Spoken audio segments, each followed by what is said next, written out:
रसिक श्रोतेहो नमस्कार मित्रांनो, अश्मयुगीन काळात माणूस हा जंगलात राहायचा आणि चिमण्या ह्या घरट्यात राहायच्या। चिमण्या आताही घरट्यात राहतात, परंतु माणूस हा गाव, शहर, नगर आणि आता तर महानगरातील उंच उंच इमारतीत राहायला लागला। कधी गरज म्हणून तर कधी सातत्याला दिलेला छेद म्हणून तो हे सर्व बदल स्वीकारत गेला आणि यालाच कधी परिवर्तनाचं, कधी विकासाचं तर कधी प्रगतीचं नाव देत गेला।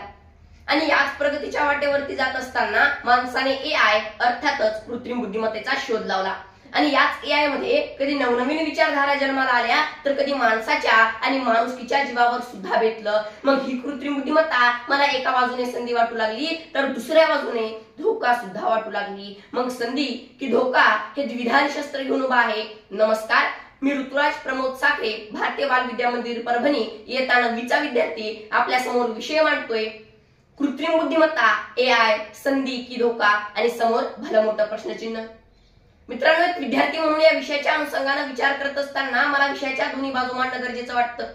खरं तर या एआय ची सुरुवात ही ॲलन ट्युरिंग नावाच्या एका चाचणीपासून झाली। ती चाचणी यशस्वी झाली आणि तिथूनच या कृत्रिम बुद्धिमत्तेचा प्रवास हा artificial narrow intelligence, artificial general intelligence ते आर्टिफिशियल सुपर इंटेलिजन्स पर्यंत जाऊन पोहोचला। गुगलचं असिस्टंट, अमेझॉनची अलेक्सा, ऍपलची सिरी आणि टेस्लाचे स्वयंचलित वाहने ही सर्व कृत्रिम बुद्धिमत्तेची अर्थातच एआय ची उदाहरणे आहेत। मित्रांनो, एआय ही आपल्या दैनंदिन जीवनात एक अविभाज्य भाग म्हणून राहिला आहे।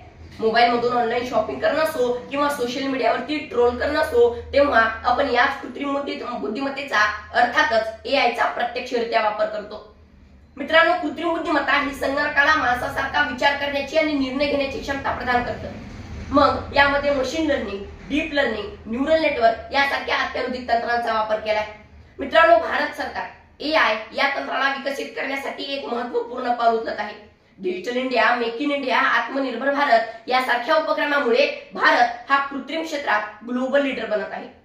मित्रांनो, कृषी क्षेत्राकडे पाहिलं तर जगाचा पोशिंदा अर्थातच शेतकरी राजा याच एआयच्या मदतीनं हायटेक शेती करून लाखो रुपयाचा नफा कमवतो। म्हणजे या कृत्रिम बुद्धिमत्तेच्या माध्यमातून कृषी क्षेत्रात संधी उपलब्ध होतील। पण काही युवक असे म्हणतात की या कृत्रिम बुद्धिमत्तेमुळे सर्व जॉब काढून घेणार आहेत। पण मुळात वर्ल्ड इकॉनॉमी फोरमच्या रिपोर्टनुसार जर 85 मिलियन नोकऱ्या या एआय मुळे जात असतील तर नवीन 97 मिलियन नोकऱ्या याच एआय मुळे तयार होत आहेत। संगणक जेव्हा भारतात आलं होतं तेव्हा पण हीच भीती वर्तवली होती, परंतु संगणकामुळे आताच्या भारताची परिस्थिती आणि किती नवीन नोकऱ्या तयार झाल्यात हे तुम्ही आम्ही बघतोय। कसं आहे ना मित्रांनो, एआय ही आपल्याला ग्राफिक लोगो बनवून देऊ शकतं, परंतु त्यासाठी लागणारी इनपुट ही माणसाला द्यावी लागते। म्हणजे काय तर नोकऱ्या जाणार नाहीत तर नवीन संधी उपलब्ध होतील। मग एवढंच आहे का तर नाही। या विषयाच्या दुसऱ्या बाजूने पाहायला गेलं तर आपल्याला असं लक्षात येतं की माणसाने प्रगतीचा ध्यास हे स्वतःचं आयुष्य सुखकर व्हावं यासाठी तंत्रज्ञानाच्या बळावरती घेतलाय। मग आतापर्यंतच्या बदलामुळे माणसाचं तंत्रज्ञानावरती संपूर्ण नियंत्रण होतं, परंतु ते नियंत्रण आता एका यंत्रावरती सोपवून अजून सुखकर आणि चांगले बदल घडवू पाहतो खरा, पण पर्यायी गोष्टीचं भविष्य हे नेहमीच घाबरतं।